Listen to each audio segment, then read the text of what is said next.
Hi, my name is Ross Turquato with Control Concepts for Law Enforcement. During this series of videos that I'm going to put up here on Bluetooth, I want to show kind of what our system does and how it works. The core concepts to our system are stop the person from doing whatever they're doing, whether it's resisting, fighting, trying to kill you, doesn't matter. First thing you want to do is stop that. The second thing you want to do is take their mind off of doing that and put it on something else. The third thing you want to do is get compliance, whether their compliance is voluntary, it's forced, or they're unconscious. They have to comply. And I know that sounds simple, and I'm sure everybody thinks their system does that, but I've seen a lot of defensive tactics techniques and a lot of systems that truly don't do that. When you stop their attack, it has to be in one motion because it's too dynamic. When you take their mind, it may be at the same time, it may be right afterwards. So I'm going to show you a couple things like that. All right, this next technique that I'm going to demonstrate is if someone tries to disarm you while your firearm is out. And I have my partner come out again. I have blue gun for safety in here. One of the things I see a lot, whether it's in the academy or it's in advanced training or whatever, is they say, okay, we're going to do handgun retention from an out of the holster position. They bring the gun up, and the guy's right in front of him, and he reaches for my gun. Well, the first question is, why are you letting someone that close with your gun extended and he can grab it? If he's a threat, you should have already shot him if that's what was warranted. If not, as I'm here, if he's coming closer, I can bring my gun back into a more secure tactical position, and as he reaches again, I might do this if I don't think deadly force is warranted. Again, that's up to you. I'm not going to tell you when or when you can't do it. But it infuriates me when instructors teach students to let their gun get grabbed from this extended position. All you're doing is teaching them to get their gun grabbed.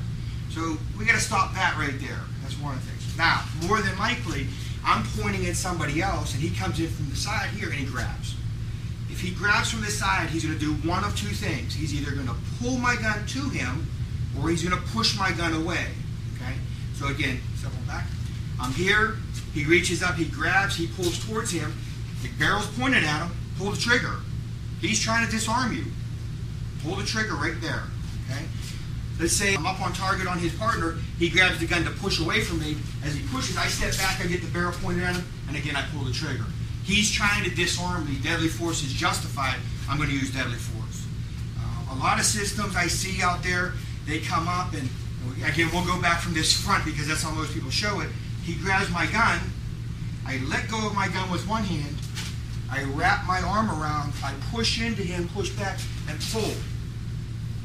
It kind of makes sense when you think about it, but look how big he is. I'm not letting go of my gun at all. I might pull the trigger, push with both hands, and then rip backwards. That's fine, but I am not letting go of my gun. I remember in the academy when they told me to let go, I thought, I don't want to do that, but they made me, so I did it, and now I teach what I think is better, what we think is better. So again, he grabs my gun. I'm going to either, real quick, he pushes away, get it lined up, pull the trigger. If he lets go, that's fine. I tap, rack, reassess. He grabs my gun and pulls. I pull the trigger. He doesn't let go. I push him back, tap, rack, and reassess. Okay? I stop the threat. He grabs. He pulls into him. I stop the threat by pulling the trigger. I change his mind by pulling the trigger. He no longer wants to attack me, hopefully. But then I get compliance by getting back, covering, tap, rack. If he doesn't go down, I use deadly force again if it's just if he's not complying with me. So, in the handgun out position, again, we have to stop teaching techniques that rely on my strength. If he's bigger and stronger, my strength doesn't matter. I'm a pretty big guy, but most people aren't. What I want to do is utilize the weapons that I have. If I have the gun and he grabs it, I'm going to shoot him with it. I'm going to get the barrel in front of him, I'm going to pull the trigger. I'm going to get that, get back, make my gun work again, and come back up on target. Okay? If you have any questions, please feel free to email me at the email address below, and I'll be glad to answer any questions you have.